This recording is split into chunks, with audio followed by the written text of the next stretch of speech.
Well, people, Unnecessary Rambling, episode 18, 19, and 20 are all being, or is it? Yeah, 18, 19, 20, all being recorded here today. We have some trips that we're planning and some vacation time in the works. So we're trying to get things pre-recorded. That way you guys don't have to go a week without hearing our sultry, beautiful voices. And oh yeah, so sultry. Hello, welcome. This is going to be an ASMR channel now. Yeah, all right, that's getting weird. I don't know about that. Keep on smoothing, baby. Keep smoothing, everyone. Joined by the sultry, beautiful ASMR voice that you hear there, Mr. Jeffrey Martin. How you doing, man? I'm doing good, Brandon. How are you, man? It's good to be here with you. Sweating like a phrase that I can't say on YouTube. Probably. I mean, you can if you want. Do whatever you want, man. We're not being monetized, so you can probably say what you want to say. Very true. Very true, man. Yeah, I tried to get a quick little workout in there before the podcast, and it's 748 degrees down here in Alabama. So trying to mop up the sweat as we go here. If we see beads of sweat dropping down, it's not because you're crying, it's because you're sweating. Might also be crying, but crying. I'm excited to do this. Yeah, we're doing 3 shows in a row for you. Obviously, when you're watching this, it's just going to be one show. So if you don't see us change clothes, it's not because we wear the same clothes every week.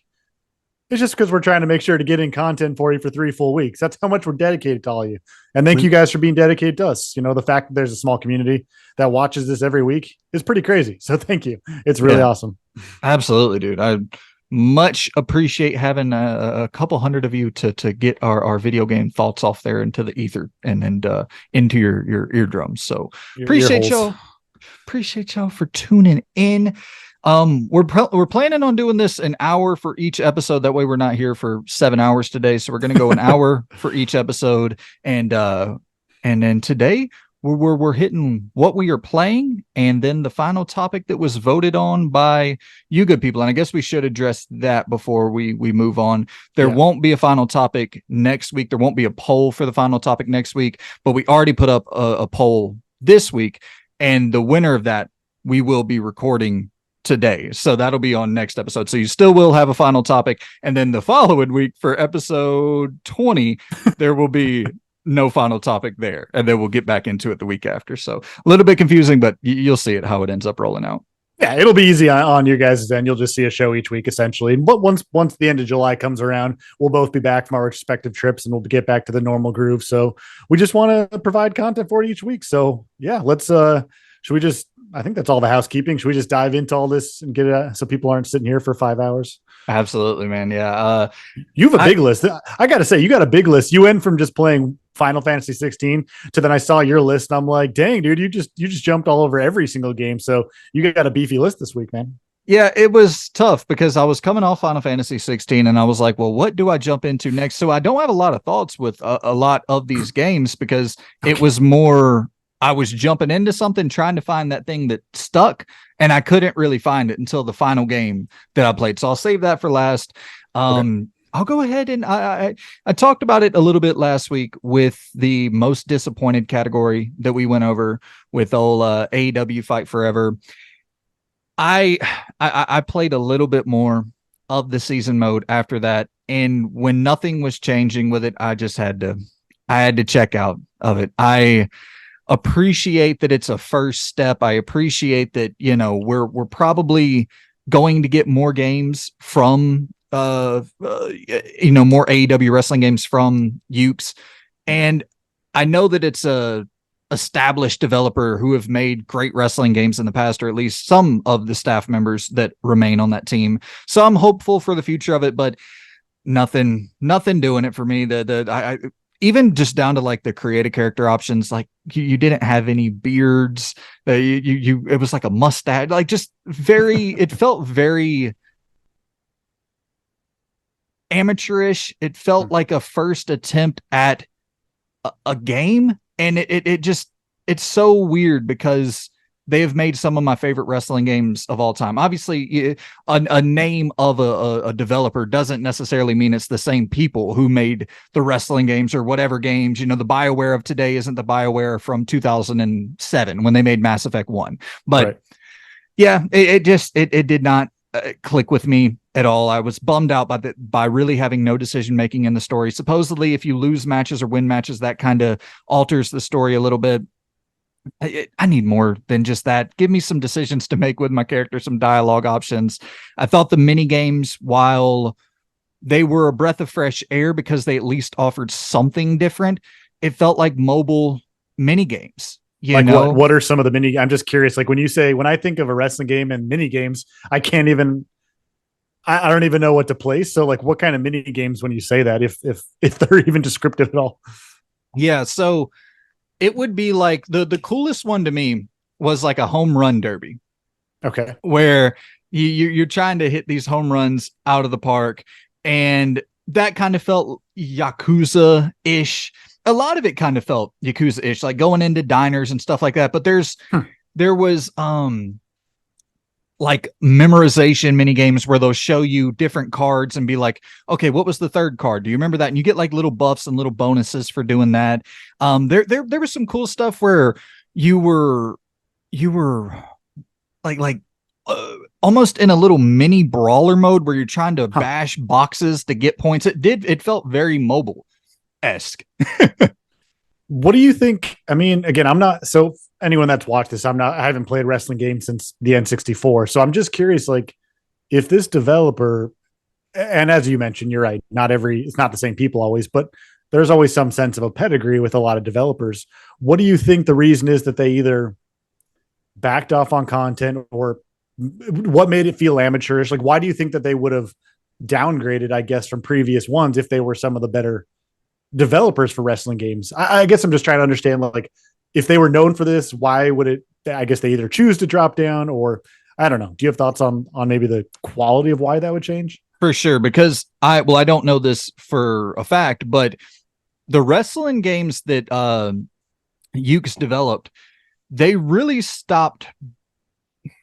The bar was kind of hit in 2007 with SmackDown versus Raw 2007. And then from that point, it just progressively got worse and worse and worse until about 2012, where 2012 and 2013 and 2014 were all three pretty solid. And then they kind of went off and switched to 2K being the main developer for the WWE games. So there was a period where a significant drop off was taking place with the Ukes developed games. But yeah, I would just imagine that it's not a lot of the same staff members who worked on those classic titles that are working on this.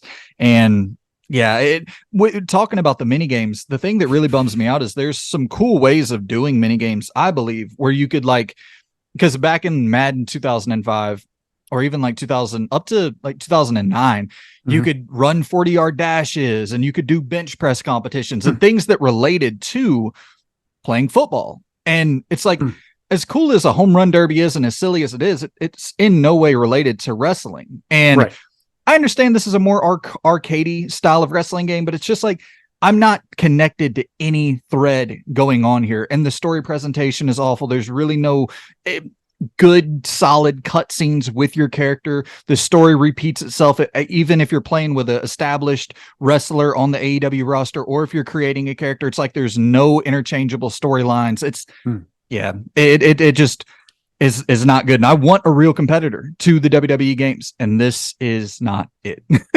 It seems like the wrestling games that are going to be from the indie scene. I can't name them. I know in the last few years, I've seen on YouTube pop up reviews of like smaller indie wrestling games, probably not licensed. I don't really know, but I know, and I have seen reviews for like indie games that are pretty good. But again, they might be more cartoony, arcadey. And I just wonder if like the upcoming, it's called WrestleQuest, right? That's the RPG one. Yeah. I wonder if ones like that, or that's all I can think of. Those might be the ones that end up being the better ones, because it just sounds like these bigger developers and bigger publishers and franchises might just be on the downhill, until what? I don't know what changes it, but it's frustrating to hear that if you're a wrestling fan and you're not getting the quality games that you would really hope for. Is this a full price game? Yes, $60. Okay. Yeah, see, that sucks to hear that without the variety that you love.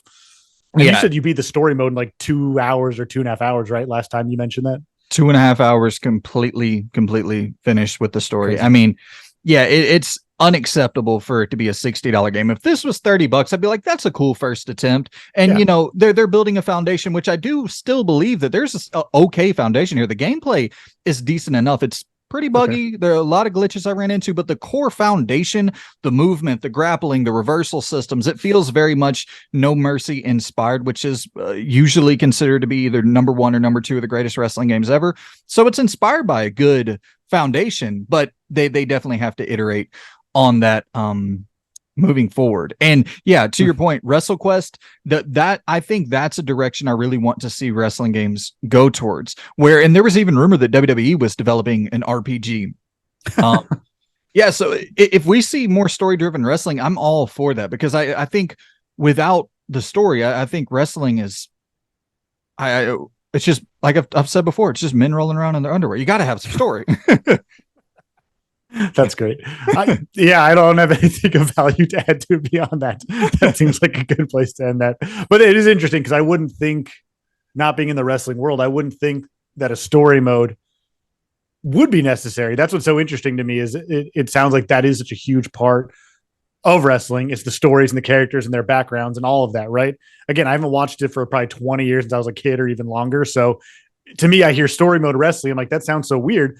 But from what you're saying is that's actually a huge focal point, right? Yeah. Okay. Unless you're younger. If you're younger, then, you know, like I could see this AEW game probably being pretty cool to a younger audience, where they're like, you know, I want to go and me and my buddies, we get home from school, we got 6 of us, we're going to do a tournament, and it's just easy pick up and play. Like I can see some appeal there. Like it's not as stringent and strict and kind of more complex as the WWE 2K game. So there is like I think a younger audience could get into this.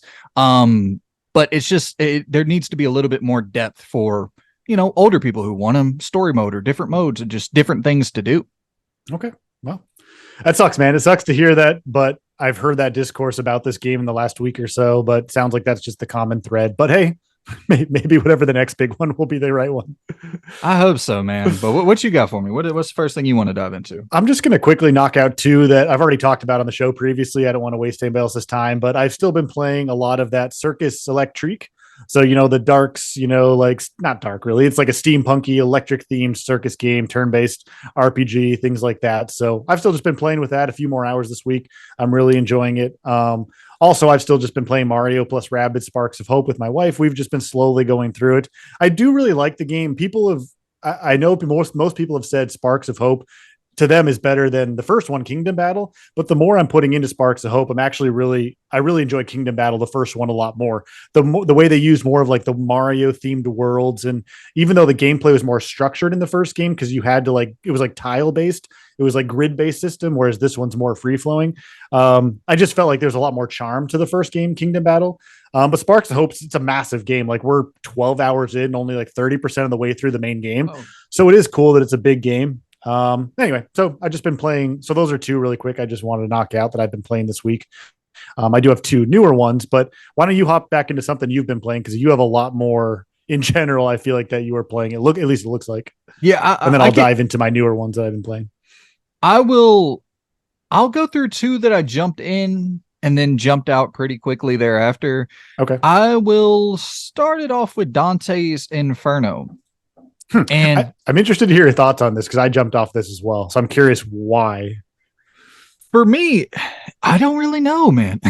To be completely honest, I thought it was really cool. I was having a good time with it. And I just think that it might have been a little bit, because I was looking, you'll see this going forward. I was looking for another hack and slash game. I wanted to play another character action game after playing Final Fantasy 16. I just love the combat, but I wanted a little bit of a palate cleanser, go to something with a new setting, new characters and stuff like that. But I'd heard such great things about Dante's Inferno. And I think the thing that ended up putting me off of it, not putting me off, like I'm going to go back to it at some point. I like the game, but the thing that ended up putting me off of it was just that I couldn't really get connected with the story all that much.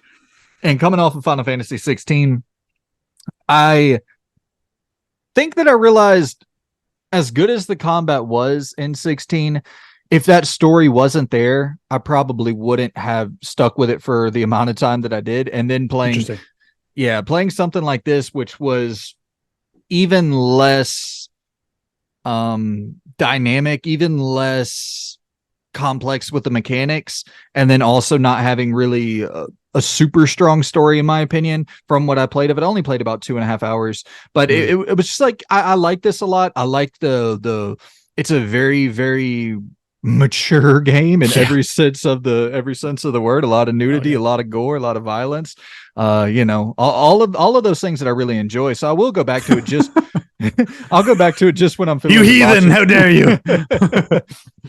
But yeah, it'll be something I go back to when I'm in a debaucherous mood. I want to see some nudity, gore, blood, guts, and all that stuff all over my screen. But I was like, I want something that wasn't exactly the mood I was looking for at the time. I thought it had awesome set pieces. It's God of War to its core. Like straight up God of War to its core, from the movement, the platforming, the combat, the even the tone of the game is God of War to its core. So I liked all that. Did you get it on? Do you have a physical copy, or was it the Xbox backwards compatible version? The 360 version. I played it on Game. I do have a physical copy, but I played it on Game Pass. On Game Pass, yeah. See, I dove into that game for the same reasons as you, like the whole set pieces and the whole vibe and mood. Interestingly, what actually set me off of it, because while the gameplay was pretty cool, again, it is very old school in terms of that. Wasn't this, on a side note, wasn't this made by Visceral? Yeah, EA. So like pre Dead Space, right? Or no, wait, was it after Dead Space? I can't remember now. Because Dead Space was what, 2008? So when was this? I can't remember if this was it doesn't really matter, but the same people that made Dead Space, obviously. Yep. It's interesting, and this feels a bit hypocritical, I'll be honest, because I love a good I love horror. I love all things spooky and creepy and dark and macabre. But for some reason, I was actually playing with my wife, which I thought was interesting. She wanted to play this because we like the Darksiders games. I think the Darksiders games are phenomenal. Alice Madness Returns, the God of War games, etc. This one was a little too far for me, which was interesting. I'm not going to say it or spoil it, because I mean, if you want to play it, but there was just some moments that I was just like, this for me was just way too far for me. So I dipped out of it for that reason, even though I actually was engaged by the story and the combat, everything you're saying you weren't as engaged with, like the story, but there was some themes. I'm like, this feels too far for me. Yeah. I don't want to necessarily talk about it, but, so it's interesting that you're like, yeah, I'm all for that. And I'm like, this is too far, but I play plenty of games that are too far. Like Silent Hill stuff can be too far, right? So yeah, it's just maybe it's just a stupid hypocritical thing, but it is what it is. This is very in your face too far. Like even the most the most shocking moment maybe in video games ever with Silent Hill 2, it's almost subtly done in a way that you could almost even miss what's taking place with that first interaction with Pyramid Head. Yeah. And with this, it's like, I mean, not to spoil anything, but you're battling nipples at a certain point in the game. It's like that classic trope that we all see in every game. It was like, I do understand where it's like, okay, this is like, I was, I was like, okay, cool. But it was like, this is in your face. So yeah, I could see how that might be a little bit over the line for some people. But the thing is, it's meant to be, because it's meant to be like Dante's, the whole, descent into the 7 circles of hell. So obviously, it's not just gonna be this the kid friendly game, but I think it was just, for me, it treaded on the line of a lot of the faith stuff. Cause for me, my faith, my Christian faith is really important to me. And so for me, it treaded on a lot of that, where I was just like, I can't, I don't know. Again, it's a stupid line that I've drawn in the sand, I guess. Cause again, like you said, Silent Hill, even some Resident Evil, and other dark horror games have a lot more, but for some reason I'm like, I just can't handle this, which is probably wonky, but whatever. It is, yeah. So, and we're all fucking, excuse me. We're all no, not good, man, dude. Anyway, so you'll jump back into, you think, at some point, just to try it out again, though? Yeah. For me, it was not exactly what I wanted at that moment. I'll finish it at some point for sure. Okay. Why don't you hop into another one? You said you had a couple you bounced off of. Yeah. What's another one that you bounced off of? I'm just curious of where I'm trying to understand what Brandon's. I know you like variety and I know you love stories. So I'm just trying to understand slowly, what makes you stick or bounce from a game. I'm starting to get it. Well, so what's the next one? Let's go to absolute variety here. From hacking and slashing to vroom vroom cars. I dove into Need for Speed Unbound on Game Pass, right? Yeah, when it came to Game Pass, that was the only reason I dove into it. I like the Need for Speed, Underground and Hot Pursuit, and I like those games from the past. So I Right. had been wanting to check this out, but it was just like I'm not going to pay $70 for a racing game. So it came to Game Pass, and I was eager to jump into it. And to my surprise, I probably played 3.5 hours of this thing, and I would have kept playing it if it wasn't for the cops. Like I thought that was Mm, so annoying because it's a big open world. Like back in the day, you could get chased by the police, and it was kind of cool because you could go right back to your main race pretty quickly, and it didn't feel too intrusive. right. This was very intrusive, where it's this big open world. The cops are chasing you after a race, and then you have to go all the way back to the race that you were about to start, and it was just too long for me to get back to the good stuff, get back to the races. And so I ended up jumping out of it. But I will say I played through the prologue, and I think that this was setting up to be maybe the best racing game story I've ever experienced, man. It was Wow. it was really good. You're playing as kids in the foster care system, Hmm. and this dude who owns a garage took you in, and you're working for him, and you have essentially a character that is acting as your sister in this family role, and she has her own beliefs of where her future should head. And I'll just say that. And then you have your kind of more conservative beliefs of where your future should head. And it's interesting seeing the back and forth between those characters. And it actually hit some moments where I was like, dang, I want to see this through, but I just don't want to deal with the police chases. It's so fascinating to me that like, and I know how much you love story. See, it's interesting in a racing game. If a racing game has a story, I'm out. That's not fun to me. I think a story in a racing game personally is just not enjoyable. Like I just want to race and cruise around. So like for me, it just feels a story always feels intrusive. And that's even coming back from like Need for Speed. I think it was Most Wanted on the 360, the one where you had like the BMW right up front. That one had a story and it was goofy and wonky, but I love that game. But I just, do you think, do you like racing games more that do have a story, or do you generally prefer just to jump into races? Because I don't think a story in a racing game is even necessary, but that's just me. So I'm just curious, or is this even, or is it just like a bar across, or do you have like a line on either side of it I regarding think the story? I think my natural understanding of storytelling in racing has always been such that it's like I would rather you not have it if it's going to be something like, Forza Horizon 5, where it's like awful. Like I don't the character interaction is awful, the facial animation is awful, the dialogue is awful, the writing is awful. I was like, okay, just don't do that, because the racing, it's probably my favorite racing game ever. But it was like the story is horrendous. So like just don't even do a story. Right. But this one kind of changed my mind. It was like, this is so good that I'm actively interested in continuing the racing, which I think is good enough. But I was actually continuing to race because I wanted to see how the story evolved, which had never happened to me before, which is why I think that I would say up to the point that I got to 3.5 hours in, that I would say that's probably the best, in that 3 hours, the best story I've ever experienced in a racing game. So it was just stand out like way above anything else that I'd ever experienced in the genre. Do you think you'll is this one that you'll hop back in, or no, because of the whole just gameplay with the cop stuff just pushed you off of it? Yeah, no, Yeah. I'm not hopping back into that unless I don't know how long the game is. That would be my only thing. Like if the game is 7 hours for the linear path, then maybe crank it down to easy and just get through it real quick and not have to Yeah. think too much about the cops just to see the story play out. But uh, if it's a 15 plus hour game, which I know a lot of racing games can get lengthy because of the open world nature to something like Need for Speed Unbound or Forza Horizon. Like I put probably 30 hours into Forza Horizon 5. Nice. And so I know these racing games can get big. If this is a longer racing game like that, then no, because I just wouldn't want to deal with the repetition of the police chases. Yeah, that's fair. I mean, I dipped into this when it came out because I think EA, they had like a trial before like all the EA Game Pass stuff like was fully connected. You could do like trials for EA games if you were like signed up for that, which I was because I wanted to try some of these big games.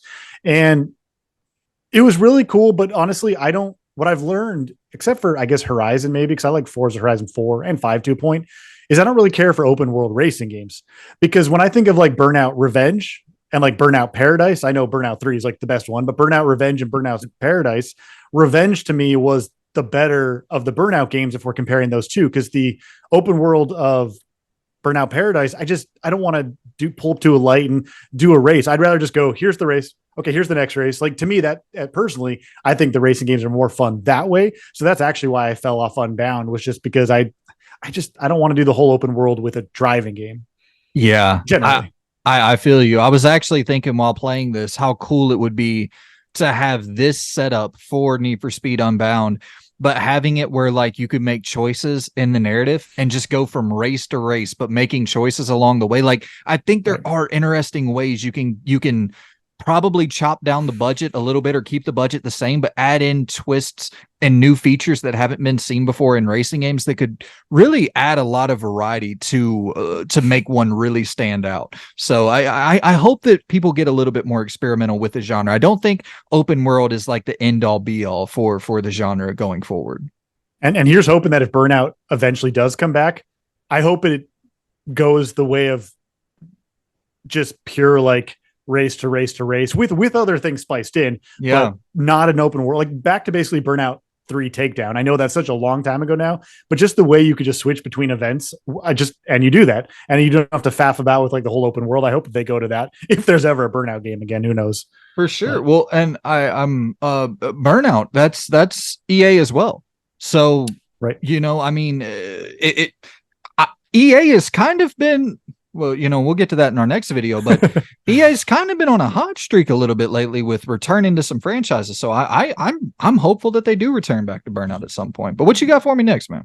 So before I talk about the one that I'm most excited to talk about, that's really been a huge surprise. I wanted to dive back into something retro, but like upgraded. So I bought the Castlevania Advanced Collection on Xbox maybe a year or so ago, right when it came out, honestly, because it's Castlevania. It's the 3 Castlevania games from the Game Boy Advance. So you have Circle of the Moon, Harmony of Dissonance, and Aria of Sorrow. Aria of Sorrow kind of being like theoretically the pinnacle of the Game Boy Advance ones. So I bought this right when it came out because Castlevania is like my series. I just adore it to death, even some of the not good ones. So I hopped back into the Advanced Collection and started playing through Harmony of Dissonance, which is like the second one, I believe. He plays like the female character Juste or something. I can't pronounce it, but it's a blast. Honestly, I forget how good it is to go back to these retro, even though this is an upgraded version. But this Advanced Collection has like save states. It has like, you can just save anywhere. And I really appreciate that, because if I want to dip in for 10 minutes but can't get to the next save room, I can just save where I'm at. And that just makes the game more palatable for me, who doesn't have necessarily the time or even the desire to just constantly backtrack. But yeah, I've been playing Harmony of Dissonance on the Advanced Collection. It's so fun. Just the music, the combat, the leveling up, the exploring the castle, even the little quirky character interactions. I'm just digging it so much. I'm just going to kind of play through it here and there each week until I eventually beat it. Yeah, because I'm not going to go and buy a Game Boy Advance and collect those that are really expensive now. So having it like for $20 and you can play all 3 upgraded is a blast. So I've been enjoying that this week too. Shout out to Castlevania, or shout out to Konami with their remaster or port collections that they're doing. I'm really excited about this new era of Konami with the Metal Gear Solid collection coming this year. Hopefully maybe a Silent Hill collection. We know that the 2 remake is taking place. So we're really now down to Metal Gear Solid 3, the remake, Silent Hill 2, the remake, Castlevania. It's about time for that return, man. What you thinking? You thinking it's a possibility?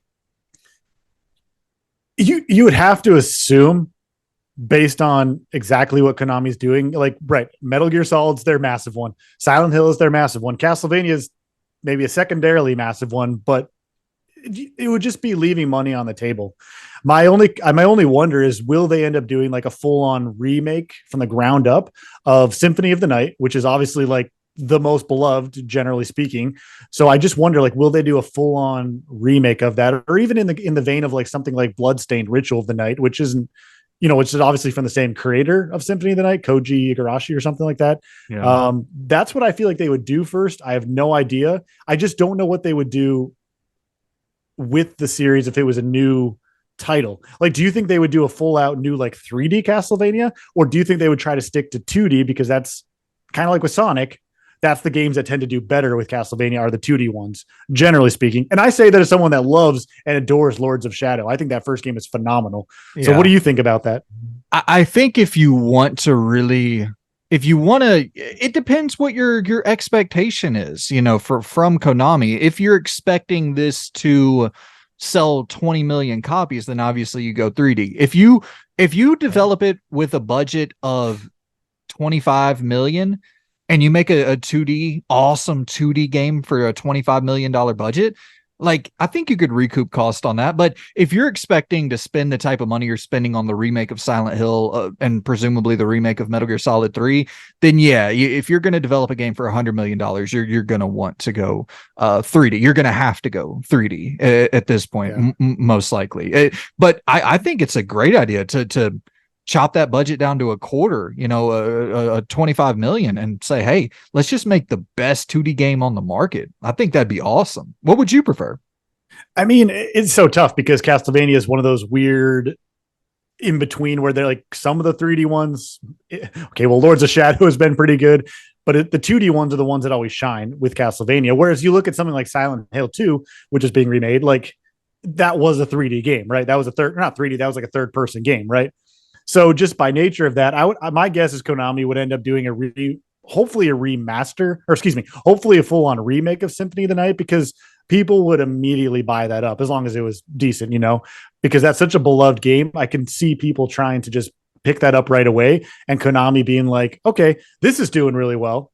We're testing the waters. If Symphony of the Night remaster, remake, or whatever they end up doing, if they end up doing that, then they might be like, all right, let's take a chance on a new third person, even almost God of War style, like reboot where it's, you play as one of the Belmonts, or even you play as Dracula if you want to get real crazy. I don't know, but it's so hard to say though with Konami right now. So that I think you just totally hit the nail on the head. A God of War, even classic God of War. I think that would be an interesting twist because a thing that I'm seeing lately is that there is a nostalgia market for even stuff like Signalis or Tormented Souls, and there's like this nostalgia market. There's this Max Payne inspired game coming out that looks like a PS2 Max Payne game, and I think that we're gonna start seeing, because we have the pixel, the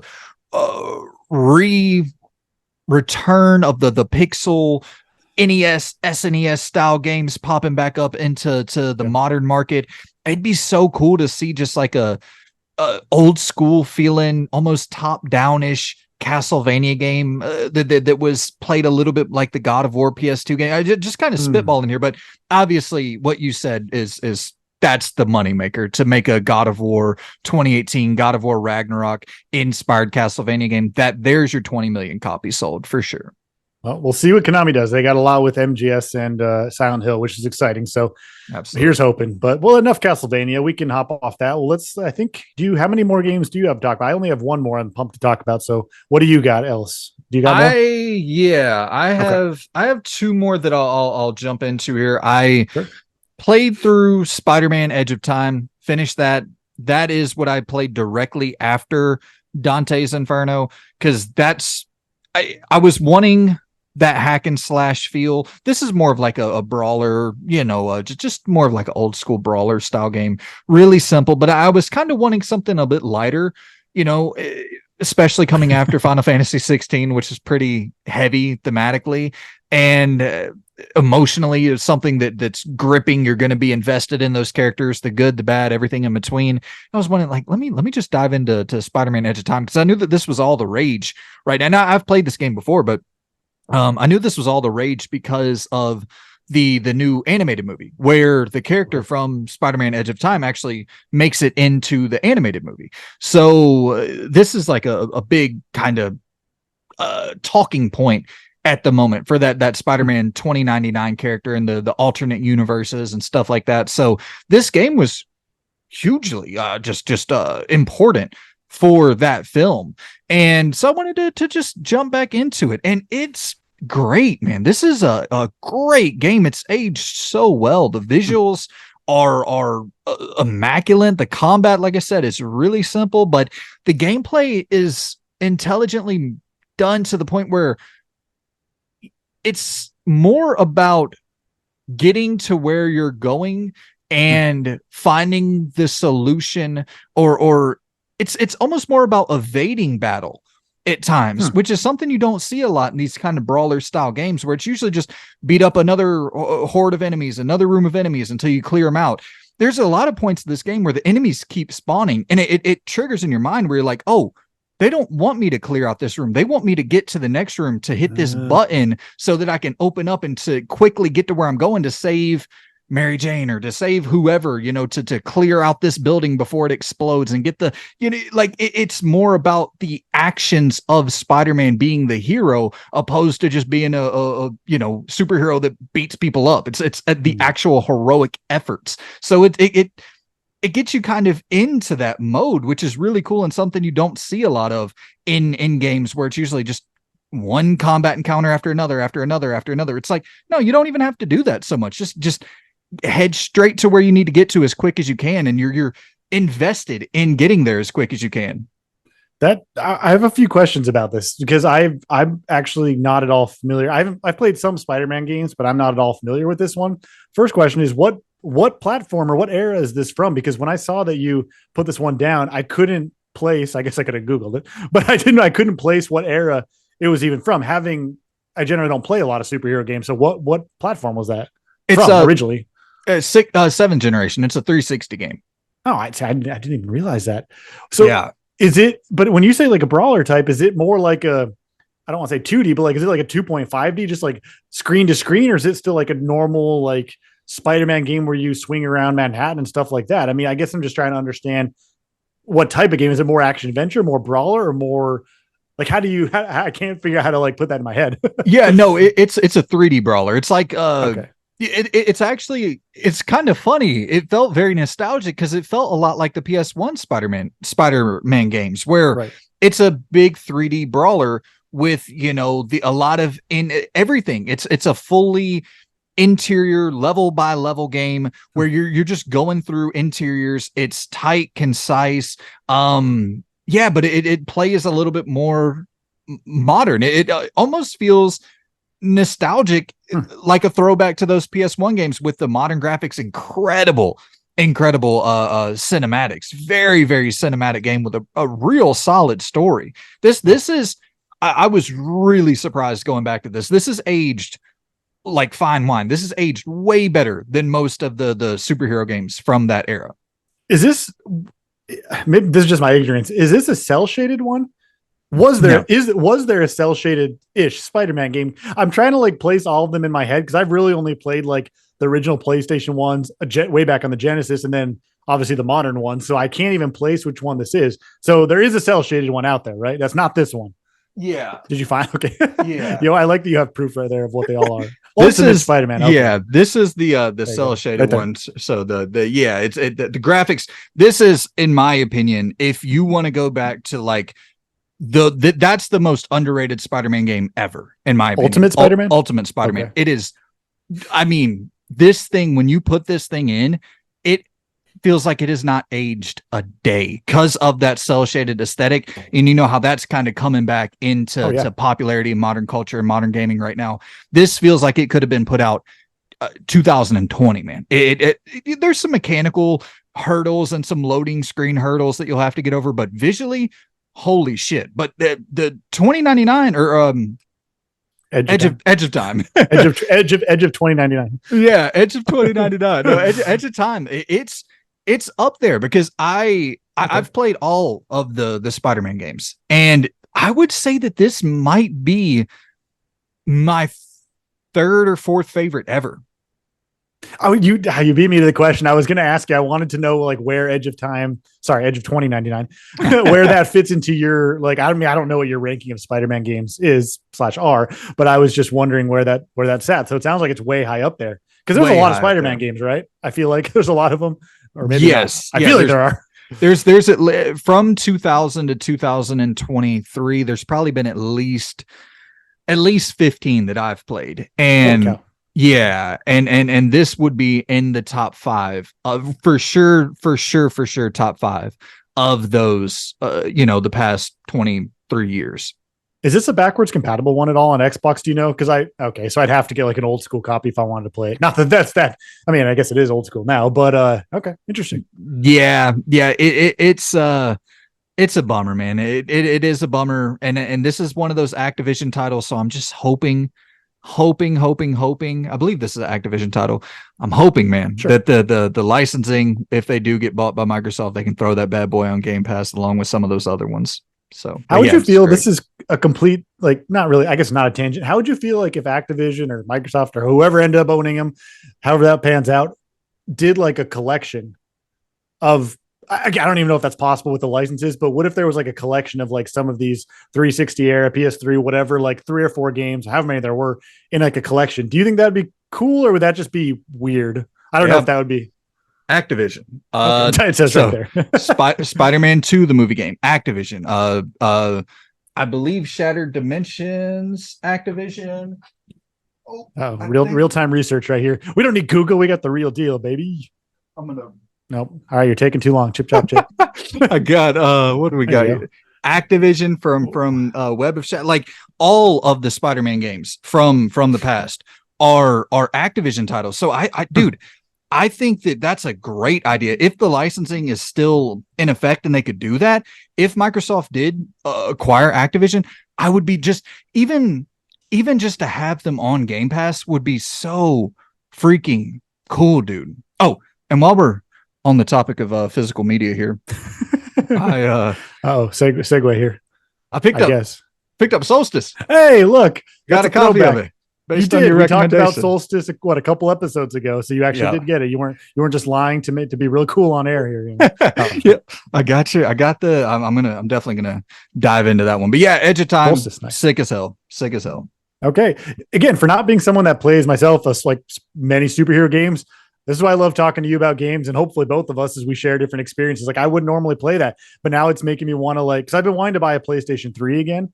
Because I can play most things on Xbox, but I've been wanting to buy a PS3 again. So I don't know if these are on PS3 as well. Yeah, but I've been wanting to dive back in some of those older games. So you've piqued my interest, shall we say? The only thing I will say that's such a bummer is they're expensive as hell. That's why a collection or even bringing it to Game Pass could be super cool. Exactly. But what you got for me, man? I'll do my last one. I know you and I talked about this briefly at one point. This was such an awesome surprise, and that's the now available most everywhere previous Stadia exclusive Gylt. No way. No one knows how to pronounce this. I'm pretty sure it's Gylt. I keep wanting to call it Gylt. I don't know why. It's not. I think it's Gylt, Gylt. So Gylt was previously a Stadia exclusive, and I know a lot of people. I have a buddy I work with over on Mojo Plays. He picked up a Stadia back in the day just for this game Gylt. So to say it was a hyped game is true. People wanted to play it. So Gylt is essentially it's a budget game. It's $20. It's a third person stealth adventure puzzle kind of action game. It's so bizarre. Holy cow. This is one of my favorite games of this year. I know it's I know it's not a new game this year technically, but it just came out this last week. It counts on pretty much all their platforms. I bought it on Xbox Series X. I'll be honest, I had zero expectations. I thought it might be just kind of buggy and camera doesn't work well and just boring and whatever. So you essentially play as this young girl, and she's exploring. I don't know how to explain it this well, but you essentially play as this young girl. The story is actually about bullying and childhood bullying and stuff, and they handle it with a lot of aplomb. It's handled very well, but it's all about the impacts of that on kids and teenagers and how to navigate that world of friends who've dealt with it and family issues. But they weave it into this kind of supernatural, almost monster-like Tim Burton-esque Nightmare Before Christmas-esque tale. So it's not like an outward horror game. I think a lot of people thought it was going to be a horror game, and it's not. It's just a really beautifully made game. And you explore all these little interconnected areas, like a school and different parts of the school and this little city town center. You want to know what this game reminded me of, which is so wild? It reminded me a lot of The Evil Within 2. You know, the whole like open city explorations areas, there's a lot of the DNA of that in this game, Gylt. Not on the obviously mature, extreme, violent side of it, but you like take down monsters in like a stealthy fashion, the way you explore and open up different areas of like the school and the city part. It's not an open world game, but it's like an open zone-ish game. Yeah. The three games that this reminded me of while I was playing it is a blend of Little Nightmares in terms of the art style, the monsters, the characters, the Evil Within 2, as far as like the way you kind of explore and stealthily move about like the open, dark city school areas. And then actually Alan Wake, which I know you're not a fan of the gameplay of Alan Wake, but you do use like a flashlight in this, but the flashlight doesn't run out of any batteries when you're just using it on its own, which is great. And I feel like I'm not even doing justice with like explaining the game well, but it's essentially stealth, adventure, great narrative, really strong, emotionally sensitive, but like careful narrative about the topics I mentioned. But the way it weaves in like darkness and monsters and like real life monsters, but then like imaginative monsters, it's just so fun. Like I literally cannot stop playing it. And it's incredibly well made. It's polished to a T. So Gylt, holy cow. Yeah, it's up there now with one of my games of the year, which I would have never thought. Dude, you'll love it, by the way. You'll love it, by the way. Pumped. I'm buying this thing. You'll love it. I saw it on I was, I've been playing my Xbox a lot lately. I don't know what's going on. I've been abandoning my PS5 lately, but didn't you play Final Fantasy 16? What are you talking about? I guess that is true. What are you talking about?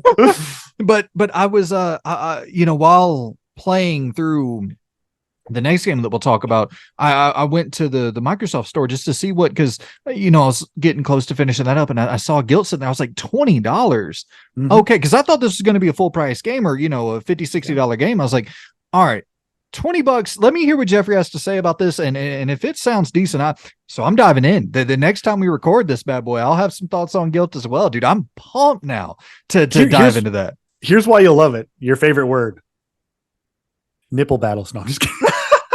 No, sorry, I had to do that once. No, variety, because I'll be honest, the game starts out, I don't want to say slow, but it starts out enough where like you don't think that it's going to build up to anything, in the sense that like the gameplay kind of starts out, you're just wandering around, you're finding little like collectibles, you're finding little parts of the story, you're learning about what's going on, you're avoiding monsters.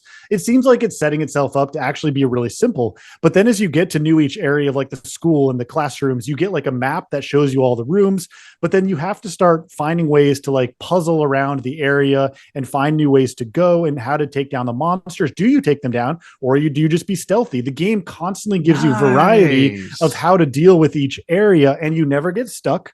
It's never frustrating because you have multiple ways to do it.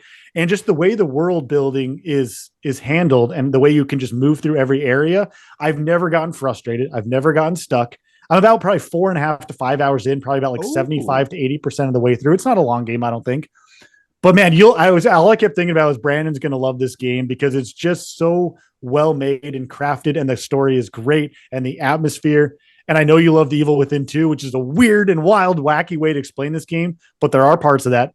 It's so freaking cool. I'm not doing it justice, but it's so fun. I can't wait to hear you talk about it. I hope you'll like it. You're doing justice, because you got me. You got me. I'm in. That's getting my $20 as soon as we get off here and I dive back into the playing old Mass Effect Andromeda. I'm picking up Gylt at ASAP, dude. I'm pumped. Hell yes. I'm so glad to hear that it's solid, because I think we might have even talked about this when we were doing the damn draft. Whenever we were kicking off that console wars segment, we were doing the draft, which we'll keep continuing that's fun as hell. But you're gonna annihilate me this month. Did you see what happened?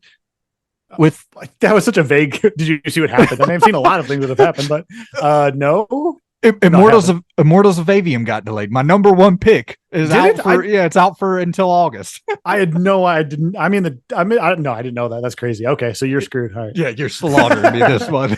And you're screwed. And Gylt comes out and does pretty damn well. So my thing and I think we talked about this, was I was wondering if people were going to have that kind of chip off of their shoulder when going into it on the PS5 and Series X, because even just its association with Stadia, right, almost just painted it in a negative light before it could even be consumed properly. I felt like, like you just had a bias against it because it's like, I don't know, this I don't want to have nothing to do with this Stadia thing, Right. That's a fair point. I think it's been enough time between the Stadia coming out, because this was, I believe, a launch-ish title for Stadia. But that's a good point. It's a fair point. But I think there's a lot of love for this, especially in the indie scene, because it's made by Tequila Works. And yes. Tequila Works is also the team that made that really emotional game, Rhyme. Yep. I didn't play much of that, but people adored that game. Did you ever play Rhyme? Yeah. Did you like that one? I didn't play much of it, so I can't speak on it. But I never finished it, but I thought that it was cool with the world building and the puzzle solving. It's such a good game. And I can, maybe it's recency bias. Maybe it's just because it panders to me with like the whole moody, spooky atmosphere, but also kind of like whimsical and kid friendly. Like the music is so good. It's just good. And I'll just sit there I'll just go into a new area. My little character is standing there with her little like flashlight and whatever. And I'm just sitting there listening to the world. It just sounds so good. It's so beautifully made. I'm probably doing way too much upselling because I hope you like it. I don't know if you will, but like, I think you will. So. Yeah, dude. Well, you're hyped about it. I mean, the Spider-Man Edge of Time, I think, is sitting at like a 70 something on Metacritic. So it's like certain things just click with certain people, but the way you're describing it sounds like it could possibly click with me in that same respect. With your Evil Within 2 and Little Nightmare. Like these are games that I think are some of the best horror games ever. So I'm just hell yes. I'm so glad to hear that it turned out solid, man. Yep. Well, so go play. If anyone's with like you, Brad, if anyone's on the fence about it, yes. Play it. If any of that stuff sounds good, go play it. It's well worth supporting them. It's just fun. It's a blast, and I can't wait to keep playing it. So anyway, enough of my talking about Gylt or Gylt. Why don't you talk about why don't you kind of spoiled one of them? I think you just mentioned one of them. So I'm thinking we might.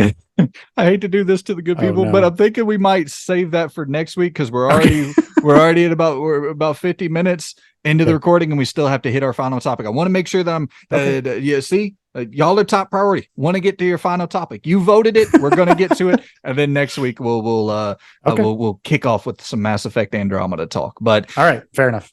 PS2 hidden gems. That's what we're talking about today, because it wins the poll. Shh. Stop. It's getting worse. Edge of 2099. All right. Dude. So this I'm pumped to get into this one with you because I don't really know. I know your kind of modern taste, but I really don't know a lot of like what clicked with you from yesteryear. So hitting off with some PS2 hidden gems that you guys voted on the community poll. So I want to kick it to you for your first one for the PS2 hidden gems. Well, what you got for me? What is something that? How many do you have? I should ask first. Okay. That's perfect. I have 5. I didn't know how many we needed. So perfect. 10. I feel like I'm just going to end up becoming really boring on this podcast because I end up talking about either a lot of similar things I've talked about, or my tastes are just not expanded enough. But to go off the Castlevania thing, just real quick, I'm not going to spend long, is Castlevania Curse of Darkness. I touched on this briefly. I think it's a hidden gem because I don't even think it reviewed that well. People don't really care for it that much. Curse of Darkness is like a 2005. It was PS2 and Xbox, but I played it on PS2. It's a 3D Castlevania game. That is a huge turnoff for a lot of people. The previous one before Curse of Darkness was Lament of Innocence, which was pretty well regarded on PS2, I believe. But Curse of Darkness is like almost like a God of War-esque like RPG, but with set in the Castlevania universe. I adore this game. It's up there with one of my favorite games of all time, but I recognize that's very subjective. Yeah. But the reason I love it so much is because I think the combat is fun. The castle and the whole, like the levels you explore is a blast. I love the RPG elements with getting, I think your character's name is Hector, the way you get him stronger, the way you can try out new weapons. It just feels good. And really, to be honest, the reason I love it, and it's a hidden gem, is because if you love all things Halloween, things that go bump in the night, vampires, werewolves, spooky things like that, this game is essentially Castlevania, the Halloween experience. And that's very subjective, but that's why I love it. And I think it's a hidden gem because it just looks like a generic 3D action adventure game, but there's so much love that went into the world and the characters, and the writing, as campy as it is, and the world itself. That's why I think it's a hidden gem. So you never played this one, right? I'm not a big Castlevania guy. I think the only Okay. one I ever played was Symphony of the Night back on the PS1. I missed out on all the 3D games, most of the 2D games. I totally missed a lot of the Castlevania hype because I have interest in the 3D games because I'm much more of a 3D guy, but I didn't know if there was like, do I need to go back and play the 2D games? That's the big thing with franchises. So you don't have to go back and play. Okay. Okay. It will certainly, like any franchise, the lore will obviously be more immersive if you know about the other ones, but each one to an extent is standalone to an extent, especially the 3D ones. You don't have to know about the previous. So if you jumped into this, you don't really need to know about the past stuff. So, Right. Hell yeah, dude. Well, I'll definitely have to put those on the. I think I actually have a couple of them, so I'll definitely check those out at some point. The first one that I'm going to shout out here is Jet Li Rise to Honor, and at this time when this came out, I thought this game just had the best melee combat that I'd ever really seen in games. It was a totally different setup to combat where you performed pretty much all of your attacks with the analog stick.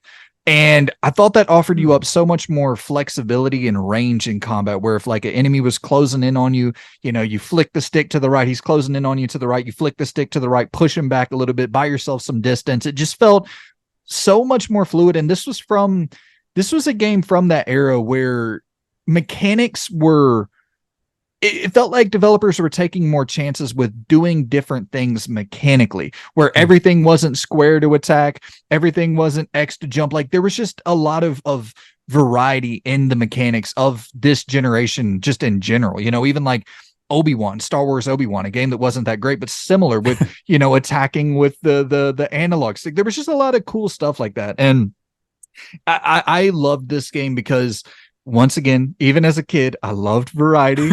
And you have the cool melee action taking place. You have the cool third person shooting, the cover shooting, which, you know, didn't work incredibly well at the time, but it was trying. You had some platforming, a badass cinematic story, just really, really in-depth cutscenes for the time. The game looked great. And another thing I want to mention here is with my picks, I'm trying to pick games that I think there's one on my list that's just now getting kind of expensive, unfortunately. But a lot of the things I'm shouting out here, I want it to be stuff you can go and pick up on eBay for, you know, less than you would spend on a full price new release. You know, like Jet Li Rise to Honor, you can probably get this for $10. It's a licensed game from the PS2 era. These are mostly pretty cheap. This sounds really cool. I'm not familiar with this one too much. Did this lean more into the whole, you said cover shooting and things like that. Did this lean more into that or more into the whole martial art stuff? I don't want to like say disservice to what that stuff is, but like martial art-esque.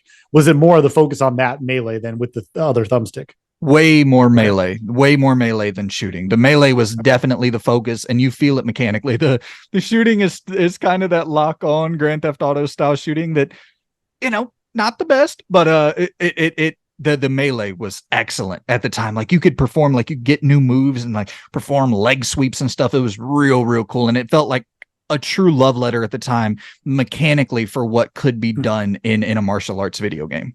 That's awesome. How would you, this may be a wild, you don't have to go too long on it. When you think of a game like Sifu, do you think a game like Sifu at all was maybe inspired by some of these kind of games like the Jet Li ones where it had that heavy duty like martial arts stuff? Do you think there was any inspiration in those kind of newer games with that? Absolutely. Or Sifu specifically? Sleeping Dogs specifically more than anything. Even the way that the animations would work, where Jet Li would kick up, like there would be an item on the ground, Jet Li would kick it up and grab it. If I'm not mistaken, I believe the main character Wei Shin, I believe he would kick up the items like that in Sleeping Dogs, if I'm not mistaken. Nice. That's awesome, man. It's cool. This is what I love about this stuff, because I see all the games you have in your background, but I really don't also know a lot of the past ones you play. So this will be fun. Yeah. So the next one I'm going to go with here, this is a wild one because I don't have much to say about it because I haven't played it for a while, but it is a hidden gem to me. And that's called Pirates: The Legend of Black Cat. This was just one of those, I feel like this era had a lot of just like, or at least a handful of like pirate games, not pirated games, pirate games, you know, yo ho ho and all that jazz, hurdy-gurdies. But Pirate: The Legend of Black Cat is kind of just on the surface, just looks like a pretty bog standard action platforming game set in a pirate world. and that's what it is. But like the way that you kind of can explore these little like open islands, and that you get different powers and different swords, and this character Black Cat, I believe, again, it's been a while, is she's just like this quirky character, but also kind of a badass, for like that era. It's just, if you want like a fun little pirate game, a lot of the licensed ones, like the Pirates of the Caribbean ones, weren't super great. This was just like a fun little spin-off like of the pirate subgenre, and it just feels like a pirate game through and through, almost like Sea of Thieves does. Like it just has that DNA of like that charming, pirate world. Legend of Black Cat is definitely one of those little hidden gems, but I don't have much more to say about it than that. It's so weird that like that's such a cool subgenre or whatever, just the pirate world. You would think that would be that's ripe for video games to expand on more, and they really don't, other than like Sea of Thieves and Skull and Bones, which will probably never see the light of day. But I want to see more of that. That's cool. I've never played that one, but that's a good shout out, because I don't really hear people talking about that at all. I like usually weird stuff, or stuff that apparently isn't good. So that's what I've come to learn about myself. I like not good things usually. Hey man, well, that makes for some good hidden gem talks. All right, man. What do you got next? I'm excited to hear for your next pick. I gotta go back to the license. Gotta go back to the license games, man. I just played a ton of license games when I was a kid, so this is really where my nostalgia lies. And I struggled between two games here. I was thinking Scarface, the PS2 Scarface game. It is tremendous. I highly recommend checking it out. But the one that I clicked with more is the Godfather game for the PS2, and I believe there's a 360 version of it as well. It just, you're creating a character and getting to take part in some of the biggest moments from the trilogy, the Godfather trilogy, and just having new little things that are more video gamified, like going in and roughing up the business owners to get a higher cut of their profits. It's just a really cool GTA clone. Scarface, I think, is probably better. Like the shooting is better. Scarface, the voice acting is incredible. The dude who I'm blanking on the damn name. Al Pacino. Yeah, Al Pacino. he was a little bit too old at the time, so they brought in this new dude, and he just crushed that role. And there's a lot of like that business venturing stuff. Scarface, it pretty much sets it up where you are starting over from scratch from the end of the films and building up that empire again. And it's so cool how that plays out. And once again, this is a very subjective thing, but for me, the Godfather setup just really, really worked, where it felt at the time when I played it, it just felt so humongous and so cool to insert yourself, your version of yourself, into this world. I just thought that was so cool to be able to create a character in the Godfather universe and perform those actions in that world. It was really cool. It's interesting that you didn't just play as like a character then from the okay, I'm gonna tell you something blasphemous. I've never seen any of the Godfather movies, so I'm blasphemous there, but it's cool that you can create your own unique character to be in that. That seems like that would be really challenging to like slot that in, but I guess it gives you more agency then, to an extent, like at least narrative agency. Is that not really, because it's pretty much like, okay, you're going and when there's a hit that was set up in the movie, you're the one that places the gun for the guy to go and grab the gun and then perform the hit. Like you're doing things that were already in the movie. You're just kind of filling in the little roles, taking the horse head into the bed, and like you're just participating in some of the behind the scenes stuff that we didn't really see take place in the movie, which is a cool extra layer of depth that you didn't get from the movies. But I thought the setup of being a Grand Theft Auto clone with a creative character was really, really damn cool. And if I'm not mistaken, I think this came out just a little bit before Saints Row, so it was still really fresh. That's a good shout, man. I don't hear a lot of people talk about the Godfather game, especially when considered like the Mafia ones, or even Scarface. I hear about those more. So it's cool to get some love for one that's still fun, but like doesn't get quite the attention, it sounds like. Yeah. And that's what I was exactly. And that's what I was thinking, where it was like, Scarface, I feel like kind of gets its flowers. I really don't hear the Godfather getting its flowers too often. So that's going to be, it's getting it now. So dang it. You heard it here. I'm going to go with something a little different than I think at least I've talked about. I'm going to go with an RPG. So I'm a big, I don't play as many JRPGs specifically nowadays just because it's just hard to sink all the time into them. But a JRPG that hooked me back in, I think 2004, 2005 is Shadow Hearts Covenant. This game is phenomenal. So there's 3 games in the Shadow Hearts series. There's I guess there's a prequel to all of them, but the first Shadow Hearts leaned heavily into like horror. It was like a horror RPG, which is kind of crazy. Shadow Hearts Covenant is like an alternate history throughout World War II, taking place in Europe. But Covenant basically stars like this super quirky cast of characters. The story is really bonkers and bananas, like a lot of JRPG ones are. But what makes this game really special is, apart from your cast of characters, is this system for turn-based battles called the Judgment Ring. So turn-based battles aren't generally my cup of tea either. Most of the time, I'm like you, Brand, I'd prefer more action.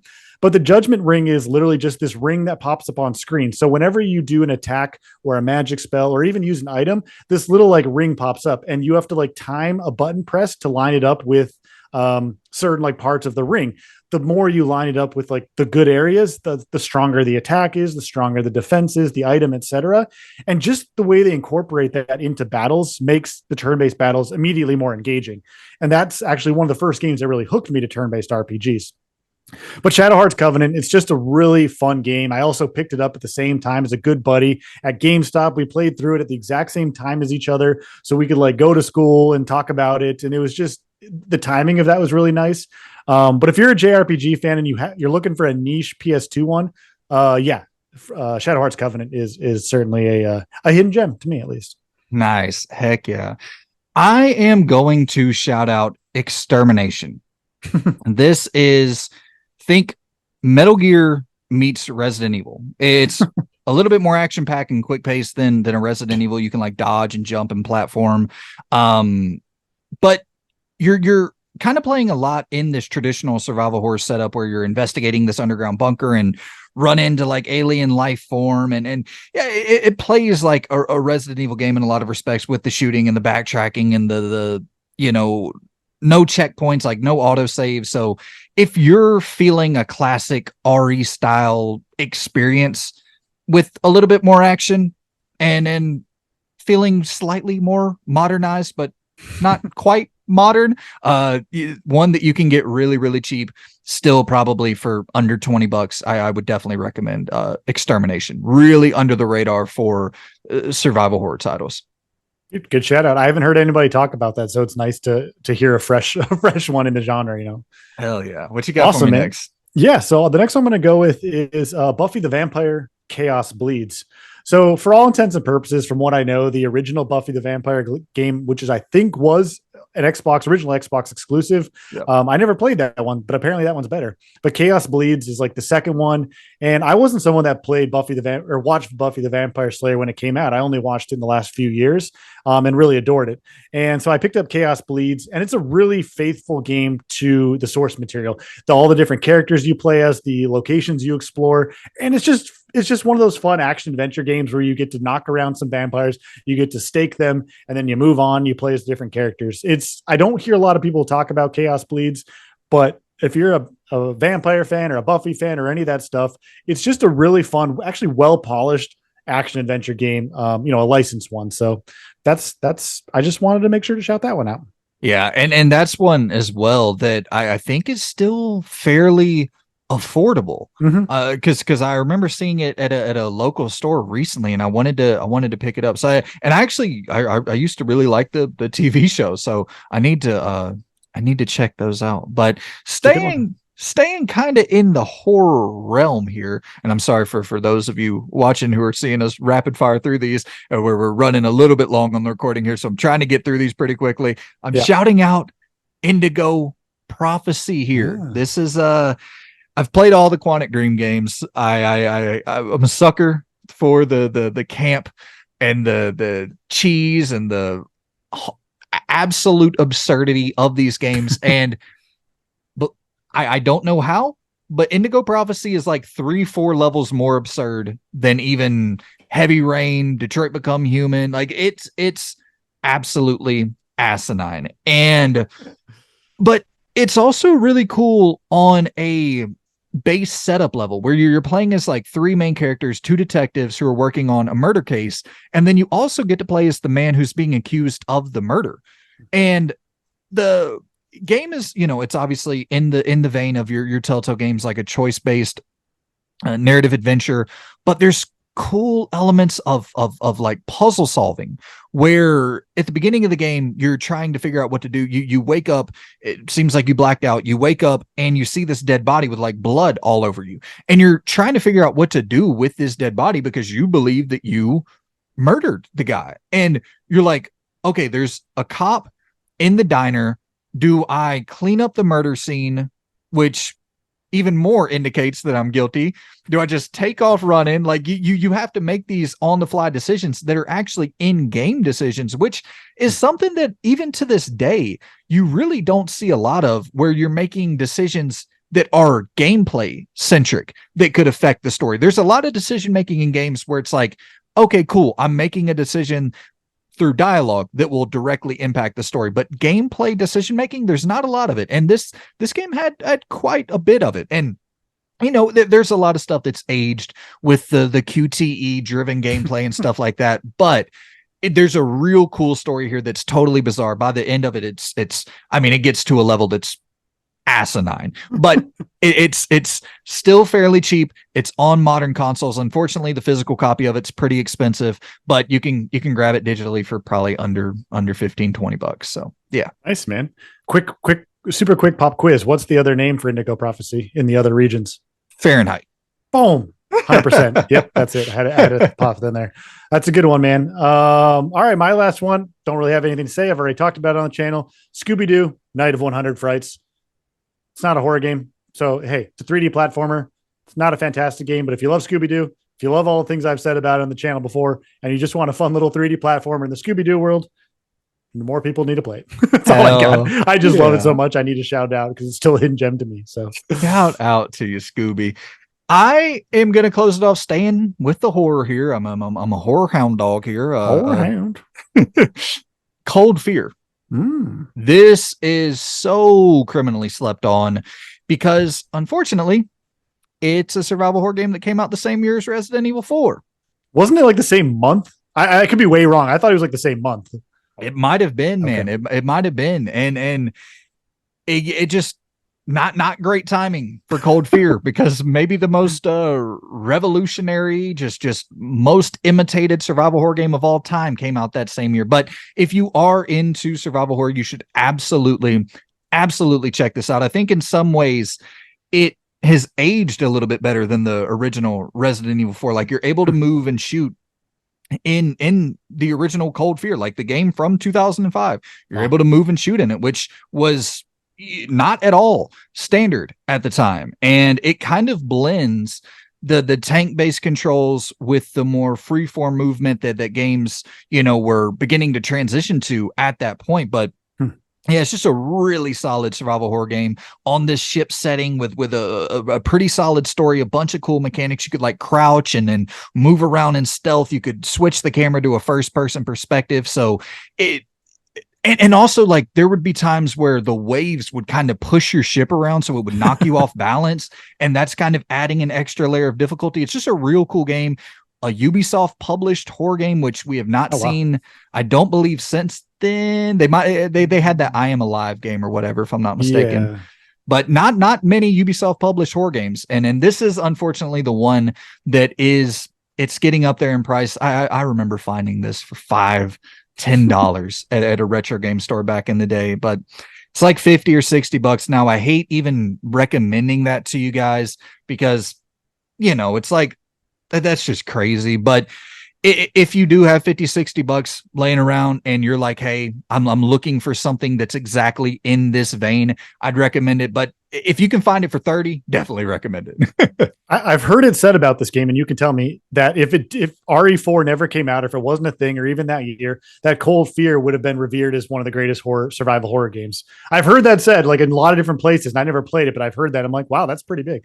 I totally agree. It is difficult at times. It's more difficult, in my opinion, than the original Resident Evil 4. So that would have been maybe one thing holding it back. There are some mechanical hiccups, but I do think that at this time, other than Resident Evil 4, it was the best survival horror game on the market, because this was right when Silent Hill was starting to kind of slip off. So yeah, that's big. Well, we did it. Those are our 10 total PS2 hidden gems, and that's literally, there's thousands of PS2 games, it feels like. So that's just such a tiny sample size, but at least gives you everyone an insight to like some of what we like to play retro wise, at least on PlayStation 2. So that was fun. It was fun talking about that. Absolutely, guys. So that's going to be our show for today. Unnecessary Rambling episode 18, I believe. So appreciate y'all. Keep it smoothing. Keep it rocking. Keep it rolling. Ugh, and I don't want to do that. We will see you. We'll see you in like a minute, but we'll see you next week. Yeah, we're going to head straight on to our next recording, get that ready to go, and then we will see you guys next week. Thanks for watching. Today we'll still be in the same clothes. We appreciate y'all. Have a good one. Goodbye. We never change clothes. Help us. Okay, bye. Thanks for watching.